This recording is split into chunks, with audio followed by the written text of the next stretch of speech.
March 19 ആട് 3 റിലീസാണ്. ആട് ചലച്ചിത്ര സീരീസിൽ മൂന്നാമത്തെയും ഭാഗമാണ് ഇന്ന് റിലീസ് ആവുന്നത്. മിഥുൻ മാനുവൽ തോമസ് ആണ് തിരക്കഥ എഴുതി സംവിധാനം ചെയ്തിരിക്കുന്നത്. ഫ്രൈഡേ ഫിലിംസും കാവ്യ ഫിലിം കമ്പനിയുമാണ് നിർമ്മാണം നടത്തിയിരിക്കുന്നത്. ഫ്രൈഡേ ഫിലിംസ് തന്നെയാണ് വിതരണത്തിനും എത്തിച്ചിരിക്കുന്നത്. ഈ സിനിമയുടെ ആദ്യത്തെ ഭാഗം ആട് തിയേറ്ററിൽ കാണാൻ കഴിയാതിരുന്ന ഒരു വിഷമമൊക്കെ ആട് 2 കണ്ട് അതിന്റെ ഒരു വിഷമം തീർത്ത പ്രേക്ഷകരാണുള്ളത്.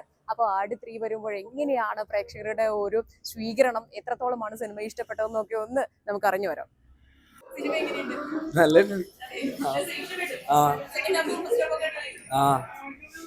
സിനിമ കുഴപ്പമില്ല, നല്ല സിനിമ. സിനിമ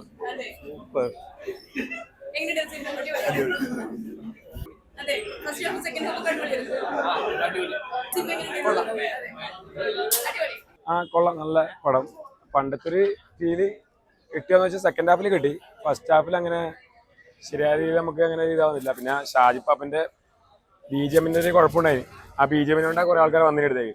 ആ BGM നമുക്ക് സെക്കൻഡ് ഹാഫിൽ ലാസ്റ്റ് ക്രെഡിറ്റ് കഴിഞ്ഞിട്ട് പോലെ കാണിക്കുന്ന പോലെ കാണിച്ചത്. ഇത്രേ ഉള്ളൂ. പടം കൊള്ളാം. നല്ല സിനിമയായിരുന്നു. കുറച്ച് വെറൈറ്റി ആണ്. നമ്മൾ കണ്ടുപോകുന്ന സിനിമയല്ല, കുറച്ച് വെറൈറ്റി ആയിട്ട് ടൈം ലൈനിൽ വെച്ചിട്ടുള്ള സിനിമയാണ്. ടൈം ട്രാവൽ ആവില്ല. അത് നല്ല എക്സ്പീരിയൻസ് ആണ്. കോമഡി ഒരു ലൈക്ക് എല്ലാ കോമഡി വർക്കൊന്നല്ല, ചില കുറച്ച് ക്രിഞ്ചി കോമഡീസ് ഉണ്ടായിരുന്നു. കുഴപ്പമില്ലായിരുന്നു. ചില ഭാഗത്ത് ചെറിയ ഇതുണ്ട്, എന്നാലും പടം നല്ല ആയിട്ട് തന്നെ ഇത്, എന്നാലും പടമൊക്കെയാണ്. സെക്കൻഡ് ഹാഫ് കൊള്ളാം, ഫസ്റ്റ് ഹാഫ് ഒരു ലാഗ് അടിച്ച്.